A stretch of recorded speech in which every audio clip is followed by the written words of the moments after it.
Good morning, everybody, and welcome to TLC Live. I'm Andrea Gomez. Orlando Sanchez here. Good morning. Buenos días. ¿Cómo has estado? Muy bien, gracias. It's good to have you back. It's great to have rain. I know, that's true. It's good for your skin. It's good for my skin and it's good for my grass. It was dying. Yeah, it's been pretty dry. I know, it's very, very dry, but the temperature is getting better and raining. I know it's been flooding some areas, but I think most Houstonians, most Texans are done with the summer of 2023. Absolutely. Yep. A lot of things going on in the political world.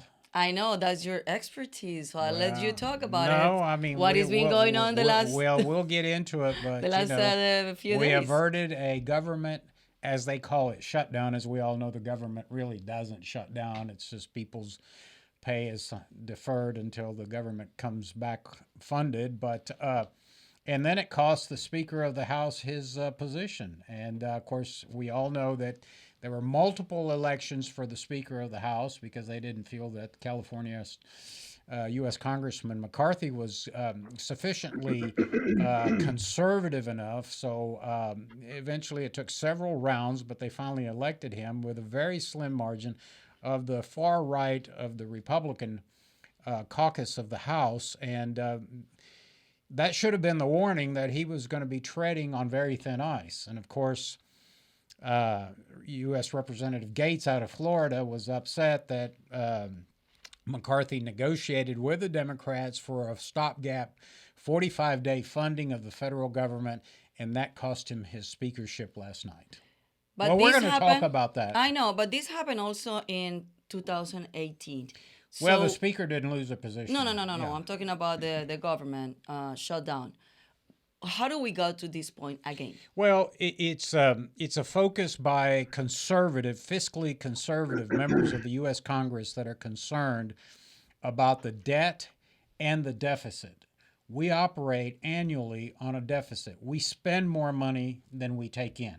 Basically, Andrea, if your salary is just say $100,000 a year, but you're spending $120,000, you have a $20,000 deficit. Mm-hmm. How do you make that up? Usually you'll go to a bank and borrow money, or you'll get a second mortgage on your house. You're still borrowing money. And that's okay if you do it one time. But over many, many, many years, if you're borrowing, let's say, $20,000 every year to cover your expenditures, at the end of 5 years, now you have a $100,000 debt. Mm. And if you keep doing it, you have a debt that you cannot manage, that you will never probably pay off. And that's where we are today in America. We have crossed a $33 trillion debt because for decades we have been spending more money than we take in. And no one wants to have the conversation with America to say, we cannot sustain this. We may be living okay today, but our children and our grandchildren are going to be in very bad financial shape. The country is going to be in bad financial shape. So some members of Congress have decided that this is an issue that needs to be talked about. And rather than, Congress has typically said, here's a spending bill, and it's billions of dollars, but it may be funding for Ukraine. It may be funding for the Federal Aviation Administration. It may be funding for the Department of Defense. And what's happening is the conservatives are saying, we're not doing omnibus spending bills anymore, where we lump everything in and you either pass it or don't. And so they want to start looking at different spending items. And so that's where we are today. Some people are concerned. We are spending way in excess of our gross domestic product, our GDP, and that's very dangerous. We're doing potentially the same thing that they're prosecuting Donald Trump for. Donald Trump apparently, allegedly, and by the way, this case in New York is ridiculous because if you're going to bring a man to trial for estimating the assets of his real estate holdings, you're going to have to indict every real estate developer in the United States. I mean, it's a known We know fact. this is a political show. Most developers will inflate the value of their assets in hopes that they get a bigger loan from the bank. It's the responsibility of the bank to say, wait a minute, our appraisers say it's not worth that. So it's all political. But anyway, America and Congress and the president are doing the same thing that Donald Trump did in his private business. But go ahead. So hopefully we will have a professor from University of St. Thomas later to talk about the topic. But for now, we're celebrating this month from September 15 till October 15, the Hispanic Heritage Month. Es el mes de la herencia hispana, cubano, colombiana, Mexicanos, guatemaltecos, hondureños, peruanos, todos los argentinos, latinoamericanos estamos venezolanos. celebrando el mes de la herencia hispana. Yo sé que tú te sabes un poco de la historia de cómo comenzó cuando nombraron, primero que era una semana y luego Ronald Reagan dijo que era un mes. Sí. Más o menos esa es la idea, ¿no? Claro, Ronald Reagan declaró que iba a ser un mes entero para celebrar la comunidad hispana en los Estados Unidos y de vez en cuando lo hemos celebrado.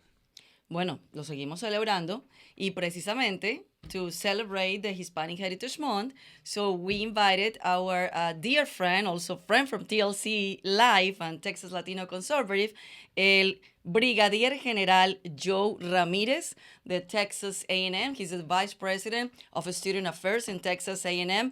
By the way, my son is now a freshman in Texas A&M, and I need to introduce my son with the Brigadier Ramirez.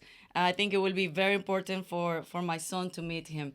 Yeah, maybe the general will recruit him into the maybe, Corps. Maybe, you never know. Yeah, he's a very conservative boy, very disciplined, and I'm so proud of him. And he's his freshman year in Texas A&M, and he's so happy. I am so happy. He's coming home finally Sunday for the fall break. It's just couple of days. General, I'll remind you, he only left about 3 weeks ago. But you know how moms, especially Latina moms, talking about the Hispanic Heritage Month, that's very important.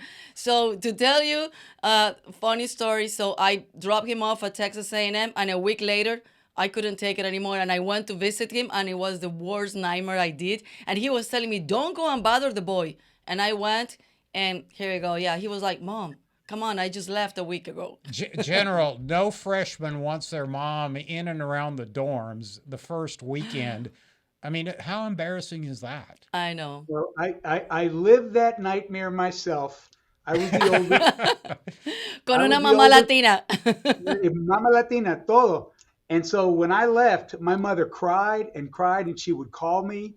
And I was a freshman in the Corps, and I was going through a lot. And I would tell her, Mom, please don't call. It's tough enough, but to pick up the phone and hear you crying just makes it worse for me. But no, she continued to call me. Ay, mijo, come home, mijo. All the time. I empathize with your son. Latina moms would act like Texas A&M and College Station is as far away as Boston. You're exactly right. I always tell my kids, having a Latina mom, you guys are entitled of a compensation because we are so intense. It's too much, but, es parte de la herencia, ¿no? Sí, claro que sí. And that's the thing. One of the things that we talk about and celebrate during Hispanic Heritage Month is, one, we're proud to be Americans, all of us, regardless of where we came from. Andrea and I, as you know, General, are both immigrants, but we're proud Americans. We're proud patriots of this country. I mean, General, as you have, I've served in the military.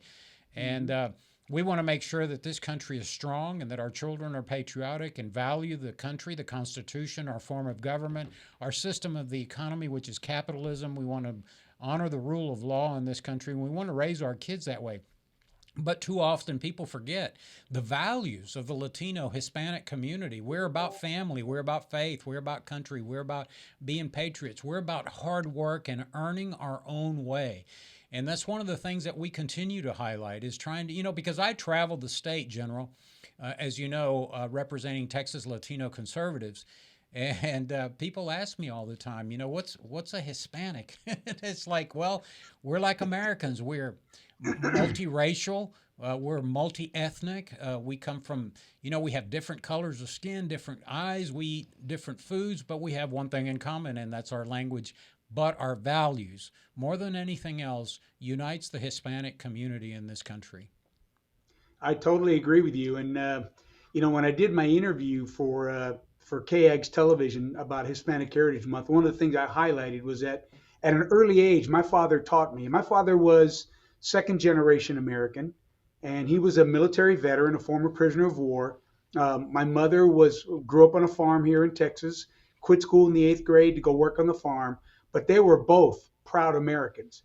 And my father taught me at a young age, you have to love three things in your life. You have to love your God, you have to love your family, and you have to love your country. And he taught me that at an early age. And to this day, I mean, those words are tattooed on my arm. That's how important they are to me. And I Yeah. taught that to my children that, and he also taught me that, love of country also means that when your country calls on you, you need to step up and serve. My father served for 22 years. I served for 31. Both of my sons served. And we are proud Americans that have served our nation in uniform and will do so again if necessary. One of the interesting things that I discovered as a young man out of high school, I joined the U.S. Air Force. And, I joined the Air Force because at the time they had commercials that said, join the Air Force, see the world, right? They have bases all around the world. And I did. I wanted to travel the world. So I joined the Air Force and I got stationed at Lackland Air Force Base for boot camp. And then technical school was at Rantoul, Illinois, and then my duty station was Del Rio, Texas. So I really got to travel the world.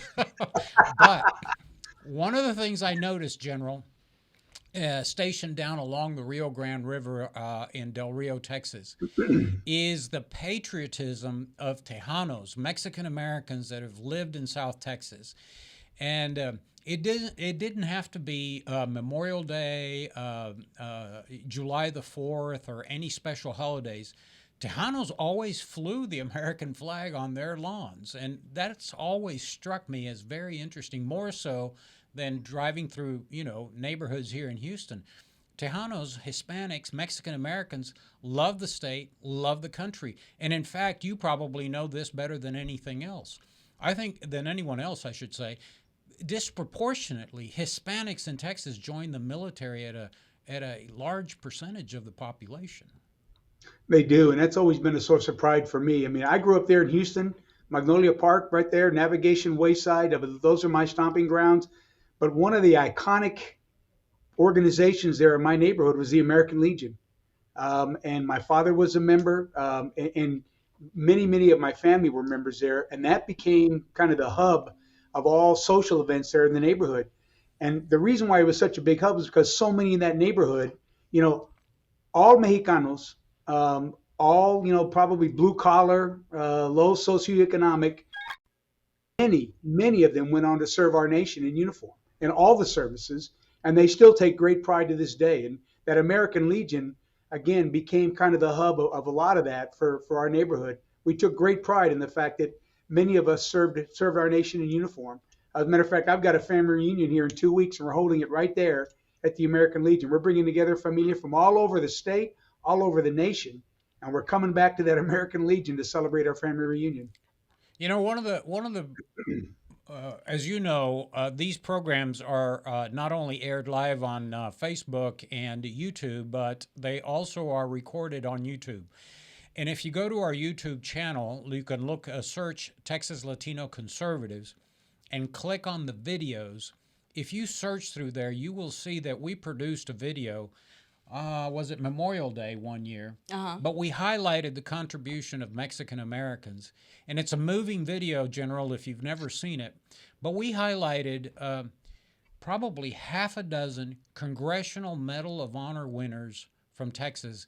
And it's just an amazing video. Talk to us about the heroic service of Mexican Americans that have joined the U.S. military and fought for this country. Yeah, it truly does make you proud to have been a service member of the United States military and to have seen the contributions of Latinos. And I'm Mexican American, but I serve with Latinos from all over. I mean, Cubanos, Puerto Ricanos, Nicaragua, El Salvador, they were from all over. But they proudly stepped up to serve.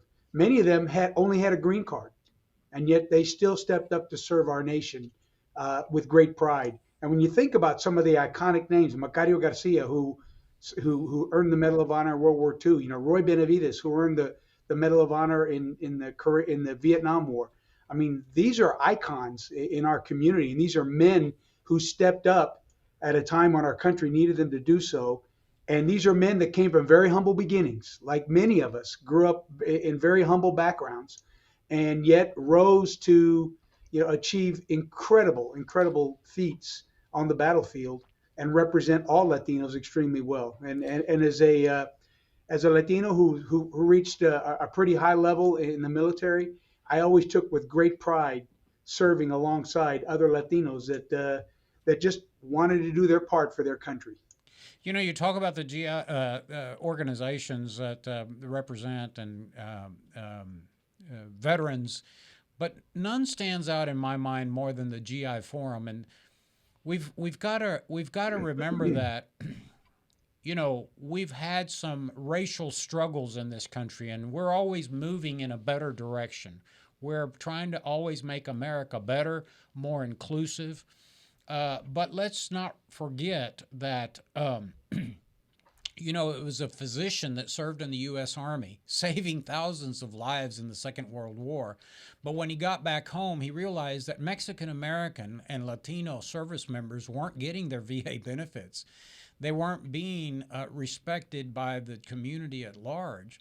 And the physician down in Corpus Christi started the GI Forum to represent and advocate for veterans. And, it always hasn't been easy. Is that correct? That is true. That is true. And we've come a long way. We truly have come a long way. President Lyndon Johnson threw great support behind the GI Forum and ensuring that our Latino veterans were being taken care of when they came back from whatever conflict they were serving in. So it is an important undertaking for all of us to ensure that our veterans are taken care of. And for those of us of Hispanic background, I think it's very, very important that organizations like the GR Forum are out there advocating for us and ensuring that we're getting all that we're entitled to.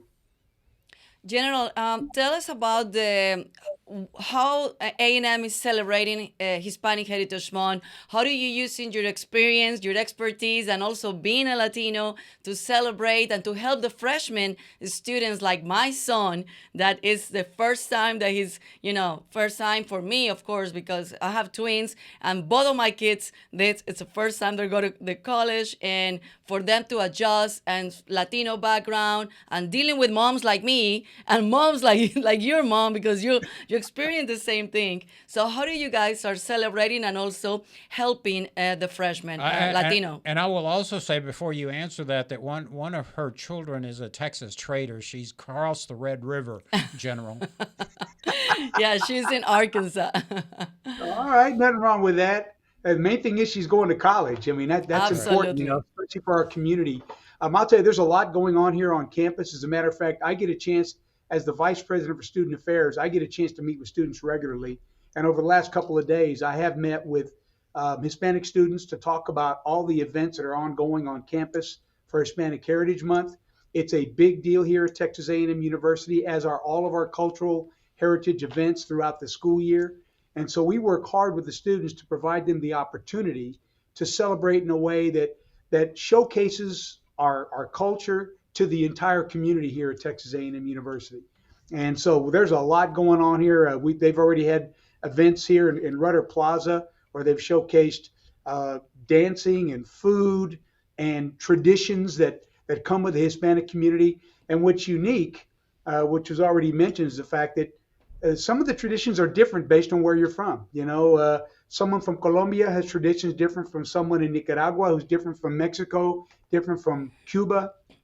And we celebrate that here at Texas A&M and the cultural differences, but the fact that we are still, one people that are bound together by a common language. So a lot going on here. We've got more events planned. Next week, I'll be going out to Aggie Park here for a celebration that's going to take place in Aggie Park in the evening. I'm going to bring my wife We enjoy going to these events.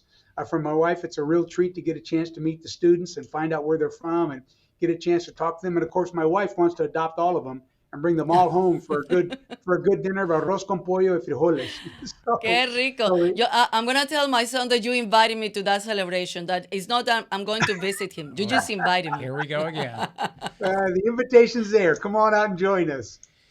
General, growing up, I remember that a lot of folks, America is changing. The demographics of America are changing. We've seen that in Texas, where for many, many years, after 1836, with the influx of a lot of people from the Tennessee and Kentucky after the Revolution, and then obviously in the 20th century immigrated to Texas. And the population was mostly Caucasian, and that's fine. I mean, descendants of Germans and Italians and Irish and, Western Europeans. But now in the 21st century, our population and our ethnic composition is changing. Nothing wrong with that. We've gone through that before. It was the end of the world when the Italians came to America, and they had pejoratives that were not very favorable to the community. And then when the Germans came in, and then after the Second World War, when a lot of the Jews that were persecuted by the Axis came to America, they were persecuted. America's always, for some reason, sort of been fearful of the immigrants that are coming in, and so. But it's really, when you think about it, it really makes our country stronger. We're the only place on the globe that anyone from any corner of the world can emigrate, integrate, assimilate, and become an American, a patriot, like all of us on this program. You're a descendant, your parents you're of Mexican descent, I'm Cuban, she's Colombian, but we're all patriotic Americans. I think it makes America stronger. And some people get wrapped around the axle and get concerned that we're celebrating African American Month or Week or whatever, or we're celebrating Hispanic Heritage.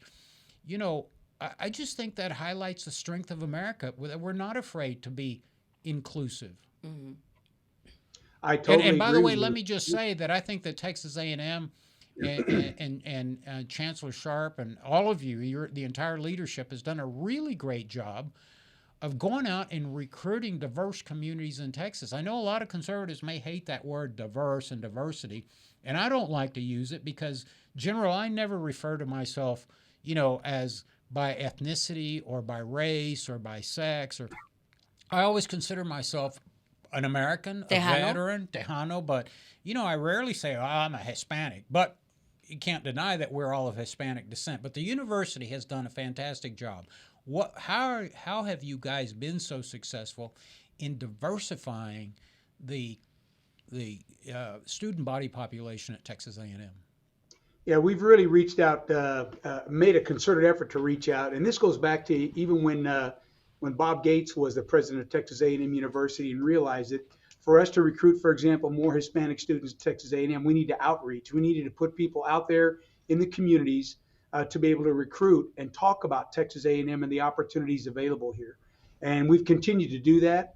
There's a huge recruiting effort out there now to recruit underrepresented populations to come to Texas A&M and become students here, and it's paid off. I mean, Texas A&M is now a Hispanic serving institution, which means that 25% of our student body or more is now Latino, and that's a huge achievement. When I came to Texas A&M in the mid to late 70s, we made up about 2% of the student population.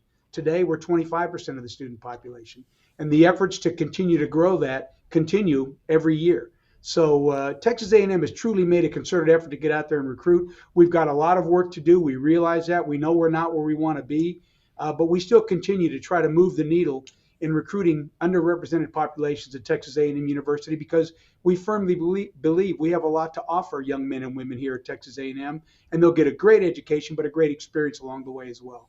Well, General, we want to thank you for your service to our country. We want to thank you for your service to the state of Texas, and now we want to congratulate you for your leadership position now at Texas A&M University. And as always, you have an open invitation to come to the program and share any news about Texas A&M. But now we're going to go just down the street here and visit a little bit with a professor from the University of St. Thomas about local politics. So we thank you. I know Andrea will be knocking at your door because she'll probably be up there every weekend hounding her son.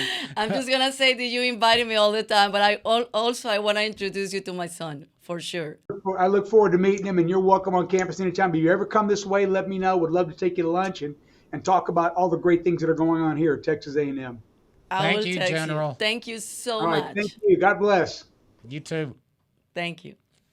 Well, we have two guests. One is the professor, Dr. Chris Wolfe from University of St. Thomas. He's also a friend of the TLC family, and he's going to talk about politics. Before we go with him, I want to go 5 minutes with a Hispanic that is from Peru. He is exactly what you were describing, that this is the land of opportunities, the best country in the world, and only in this country you can do whatever you want and make your dreams come true. Well, he is Ricardo Diaz de la Vega, and also he is the CEO of Dreams Animation and Founders. He not only made his dreams come true, but he calls his company Dreams. Awesome. And he is from Peru, and he is recently, like 2 years ago, he was living in New York. And he left New York, he ran away from New York, and now he is in Houston, in Texas, and he is moving part of his company here to Texas. And we want to hear your story because we are in the Hispanic Heritage Month, and you are a perfect example of when you come to this country and you make your dreams come true, porque todos venimos con una mochila llena de sueños y en este país las podemos lograr. But before he answers, I have one question for you. Have you bought your pair of boots yet? Oh, not yet. Not yet. But I got the hat. That's a good thing I have. It's the most representative for me here in Texas. Well, welcome to the program. Thank you for having me, and congratulations for TLC. It's a phenomenal show that you guys are presenting. Actually, I love the platform. I was looking at your channel a few days ago, and there are great conversations. You are presenting a plateau of multiple ideas that allow us as Hispanics to present also our voice, and that's very powerful what you guys are doing for Texas and for the nation. Ricardo, tell us a little bit about your background and how did you ended up in New York, started a company, and why you decide to leave New York and come to Texas. Well, I came to the United States when I was 24 years old. I came with a bunch of dreams, probably a few extra dollars to buy my first laptop. It was a Compaq brand, and that's how I started an idea that I had at the time to create advertising agency, marketing agency. And everything started from a little basement in Queens, New York. I think perseverance is the main recipe that we have as immigrants, and that gave me the boost, also the desire and ganas behind. And after a few years, I was able to convert that little idea at the moment into an award-winning company serving hundreds and hundreds of business owners in different states. Every year, we are providing web development and different type of marketing strategies. And that's how all started. We are continuing our work. There is a higher level of commitment behind because there is a huge need right now in the country. And this is something that not even the government is assisting. When you look at the statistics and you understand that we as United States of America, we don't even have 100% representation of the digital market with our companies. Only 40% of the companies in America, they have a website. That's a problem. Small businesses, they are in a worse position. Now, with Dreams Animation, we are trying to solve the problem. We are trying to adequate our services also by presenting an affordable solution, but also a solution that works. This is not like do-it-yourself website where I charge you $129 or $200 a month, like other companies they do, and okay, figure it out, try to do it on your own. No, there is a huge commitment here, That's why we have the best professionals in the market, building the website for you and guaranteeing that somehow you're going to get some level of results, but also is trying to solve an issue that is happening right now. You know, there was a recent article that talked about the growing Hispanic entrepreneurship and the spending power of the Hispanic population in the United States. They say that the spending power of Hispanics in the United States is larger than the economy of India. Wow. That's substantial. That's huge. That's That's huge. incredible. It's incredible. I think after the pandemic, our spending power it grew tremendously. Also, no, around 2019, the statistics says that we were contributing with around $1.7 trillion per year. Probably we already hit the $2 trillion. And that's not a coincidence. That's not by a chance. It's because there is hard work behind. We need to understand and recognize that we are a very powerful force in the country. We are contributing with the growth, economically speaking.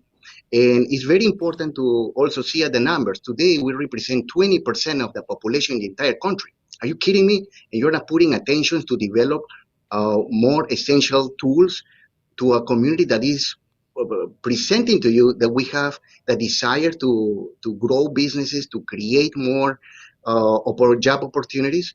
And that's something that we really need to address.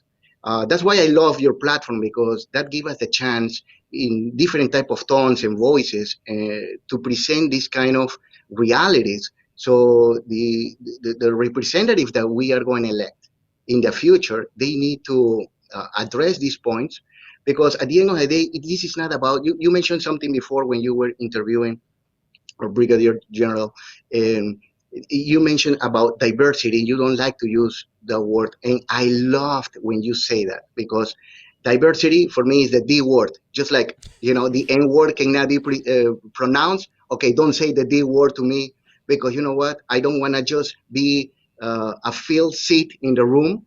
I want you to create a higher level of awareness. So talk to me about other level of representation. And it's not just about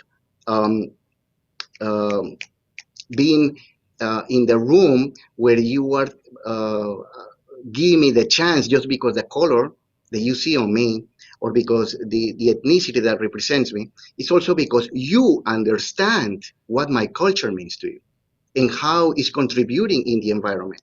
And that is a different type of magic that is going to happen.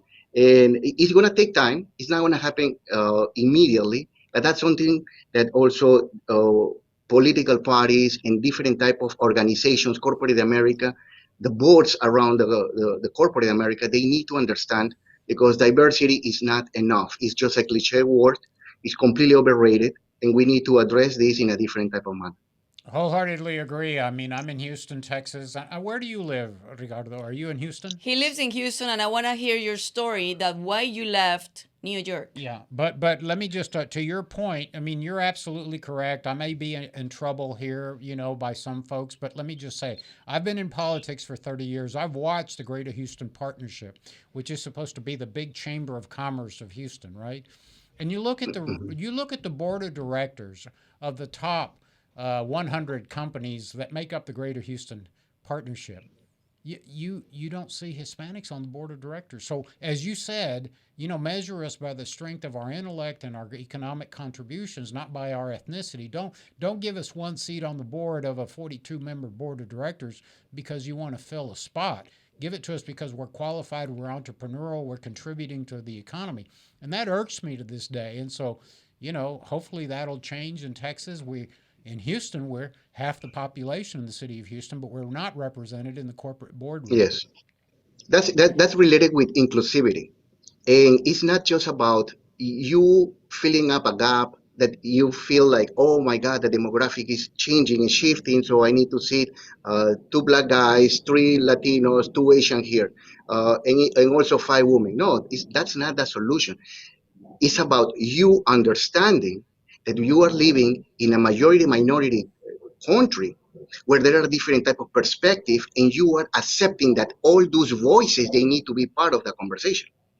That's inclusivity. That's why diversity is not going to take us nowhere. Right now, we're practicing diversity, and we have the worst policies ever.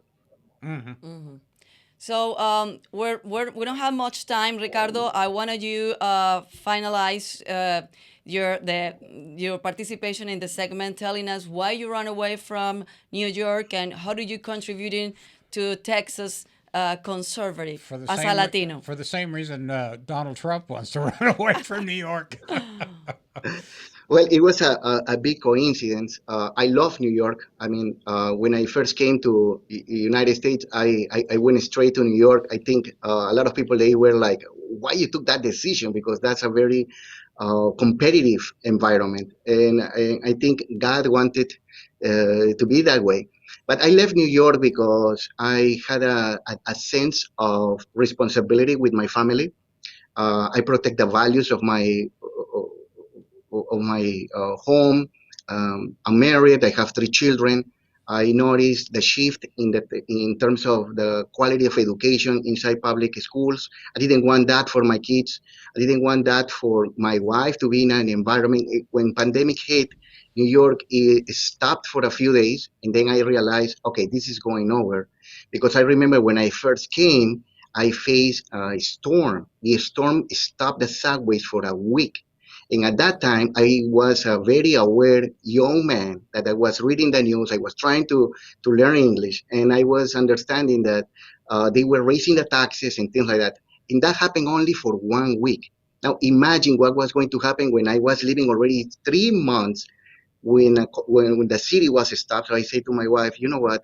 There explore other options. At the end, we decided to come between Florida and Texas. We ended deciding Texas. I think I persuade her in that way, and we ended coming here. It was the best decision ever, and we're very blessed today.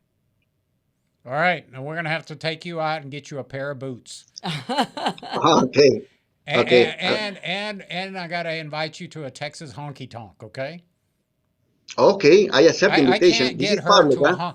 I can't get her to a honky tonk. Maybe you I'll can go. invite her. Maybe if you go, I'll go. Okay. Done deal. Yeah, that's it. Ricardo, gracias por tu participación, gracias por la contribución, gracias por conservar los valores de la familia y por venir a Texas a engrandecer eso, a hacerlo tan maravilloso, porque de verdad que eso es lo que nos falta, más latinos como tú que lleguen aquí a Texas y sigan fomentando los valores de la familia y los valores conservadores de los latinos. Bienvenido. Gracias. Muchísimas gracias. Dios los bendiga. Igualmente. Now, the political part. The best part. The best part.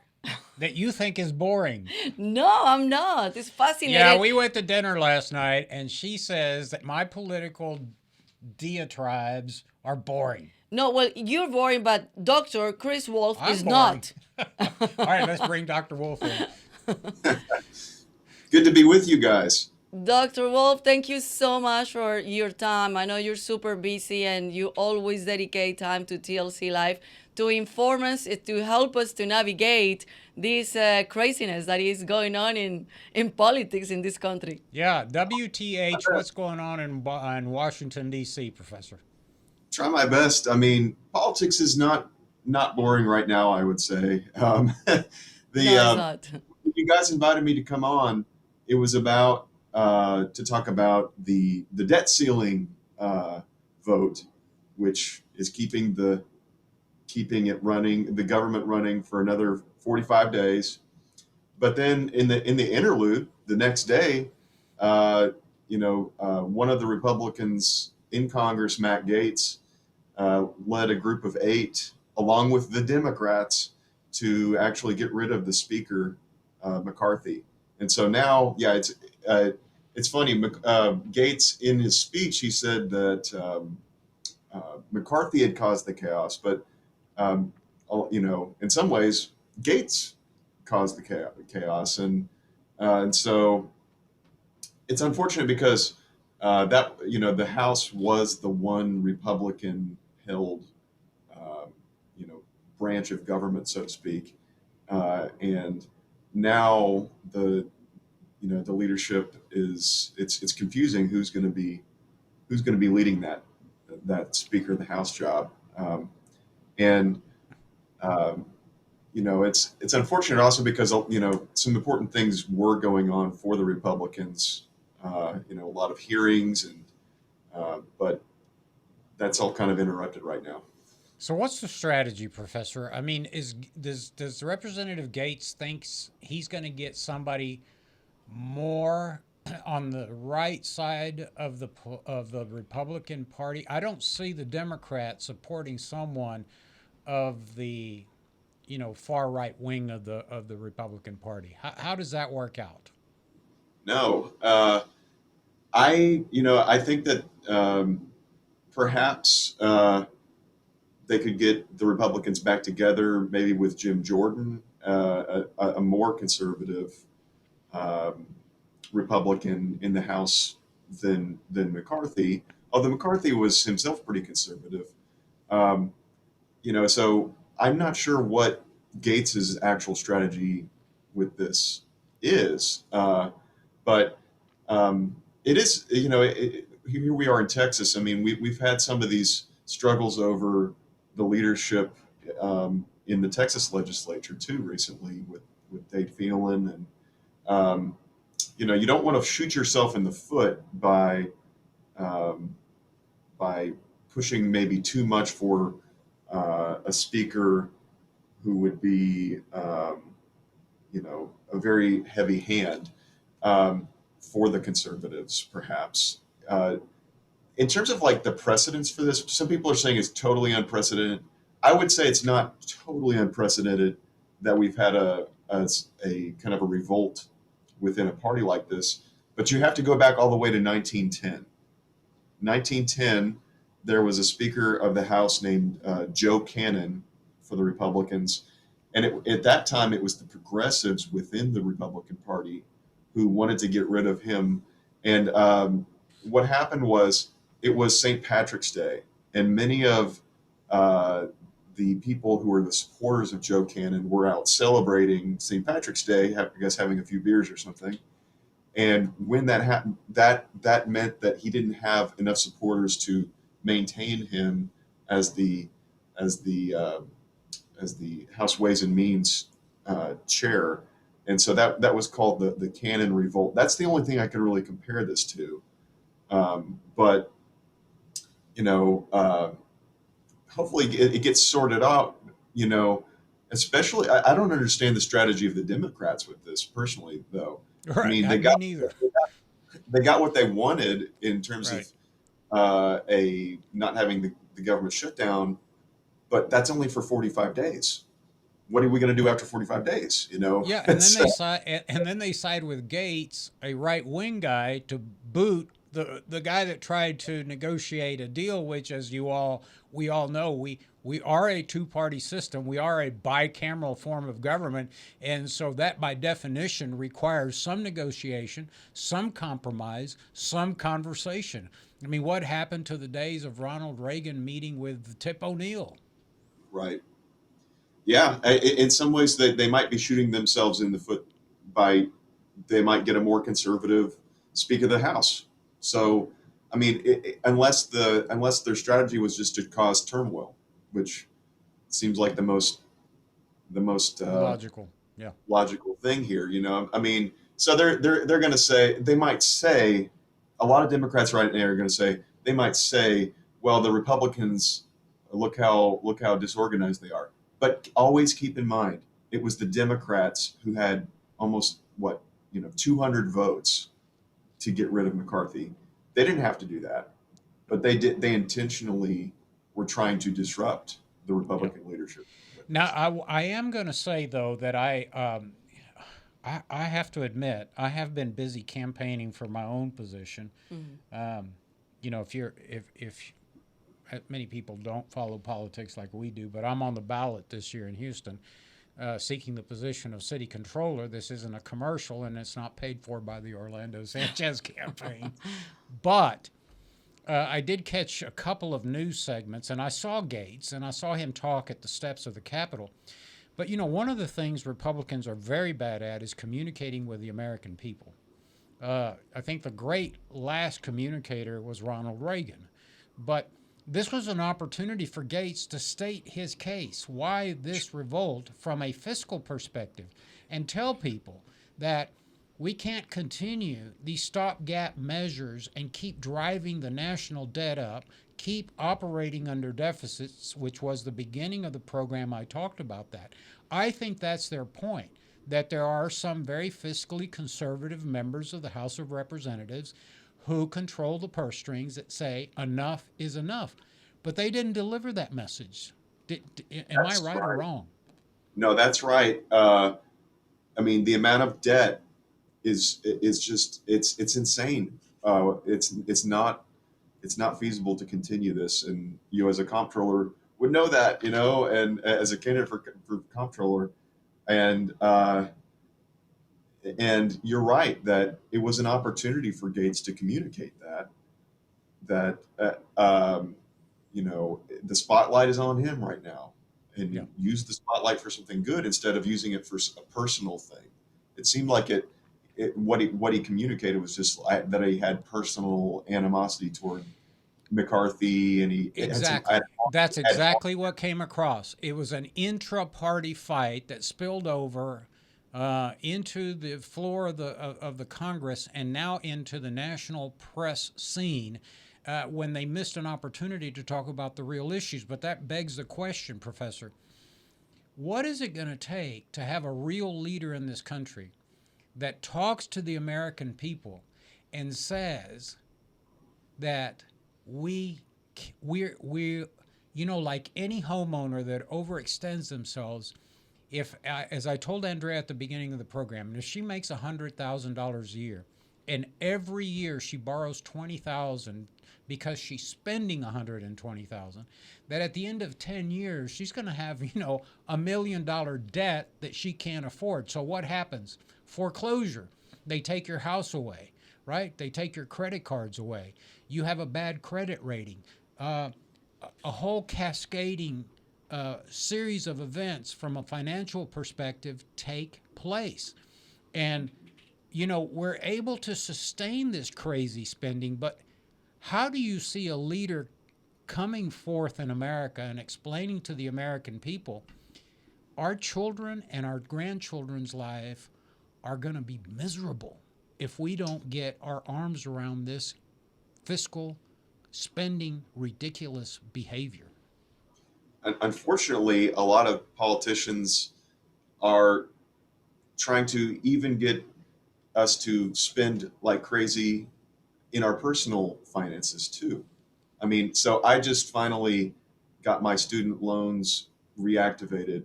I got a letter in the mail. I'm finally, after all those COVID months, they're finally having me start to pay on my student loans. Yes, I'm a professor, but I still have student loans. But that's a problem. You know, it was an investment on my part to do it, and I'm going to pay them back.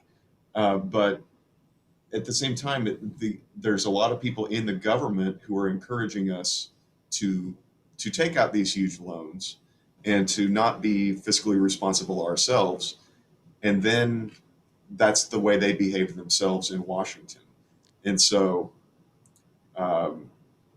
if we do have some mature people, some adults in terms of their personal finances in Washington and the finances of the country, that they need to communicate that. And you're right. Well, Professor, just let's wrap this. What do we expect to happen before the end of the year? Yeah, because 45 days will be here before we know it. We'll be back to square one. And now, rather than taking care of the people's business, all of the issues facing our country, cyber attacks from Russia and from in North Korea and from Vietnam and from China, our national debt, Western Europe and the Russians invading Ukraine. I mean, there's some serious issues around the world, not the least of which is Latin America is on fire. Our own backyard, our own hemisphere is, the Chinese have had tremendous influence in many countries in Latin America, and we've got, as always, our eye off the ball with respect to Latin American policy. We've got we've got the Maduro government in Venezuela, we've got destabilization in Colombia, we got Lula in Brazil, we've got Nicaragua's headed by socialists, we've got a massive invasion coming on the southern border, and here's Congress with an intra-party fight because somebody voted to keep the government going for 45 days. What do you see happening in the next 45 days? Well, we need some real prudence and some real common sense, or we will default, and we will. Sorry, we will have a shutdown. That's what will happen. I mean, there's no way around it. No. So odds on, I'd say maybe the Astros have a better chance of winning the World Series than we have of getting the government funding. That was a good analogy. I think a better analogy is the Houston Texans have a better chance of making the playoffs. Oh God, that I don't think so. Hey, they're off to a good start. I'm proud of our head coach. I'm proud of the team. Good for Houston. Yes, there is hope. There's yeah, hope. and Okay. it's taken some rebuilding, and I think that Cal McNair has seen what Mr. Crane did with the Astros. You got to invest. I mean, this is a business, and you got to buy talent. I mean, it's like the university probably spends a heck of a lot of money hiring Dr. Wolfe because you want talent. Absolutely. I put in a plug for you, Dr. Wolfe. Well, and so this is just signs of hope in different areas of our lives, and I think that eventually we'll get some signs of hope out of Washington, but not right now. Not right now. Yeah, it's crazy. I know it's a big inter-party fight, and when they're not intra-party fighting, they have partisan fighting. And, there are a lot of people in America that are starting to call both the Republicans and Democrats the uniparty.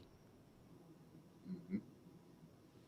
Yeah, Well, I mean, you got to be really conservative and principled and have some common sense. I don't think that Gates was exhibiting common sense or prudence with this.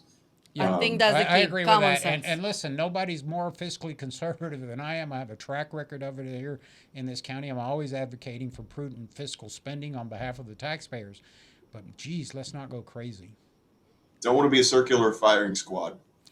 And that's what we have, both in Austin, Texas, and in Washington, D.C. Thank you for your time, Professor. Always nice of you and the university to share the talent with us, and we look forward to having you back. You bet. So look up Joe Cannon if you've never looked him up before. Well, is that the name of the Cannon office building in Washington, D.C., named after him? Probably would be. Yeah.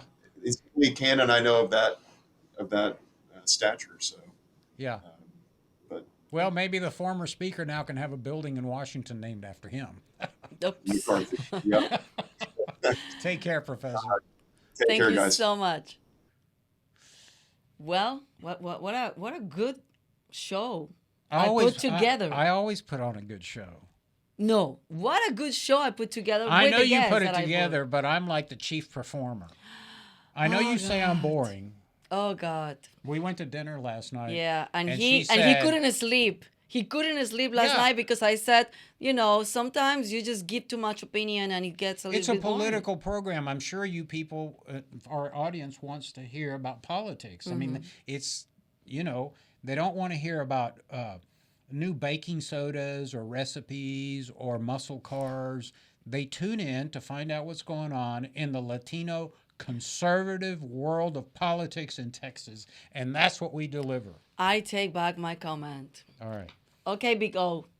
Thank you for tuning in. We rely on the generosity of Texans. Go to our webpage, Texas Latino Conservatives. You'll see, and by the way, we have a new website coming up. I know. It is awesome. You guys are going to have to check out our new website. But in the meantime, Mark will put that back up. And you see that tab up there that says donate. Hit that button. No donation is too small and no donation is too large. We've got to keep it up here in Texas to spread the word to our Latino population that we are conservatives. And by the way, we're launching our No Lo Sabía campaign, which is the translation of No Lo Sabía is I didn't know that. You want to tune in to programming and our sign up for our newsletter. You will be the first to see these commercials that are going to be running all over Texas.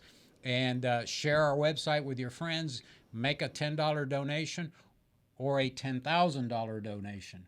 But we'll see you here next week, where I'm sure our executive producer, Andrea Gomez, will put together another fascinating show. Absolutely. Thank you so much for the credit.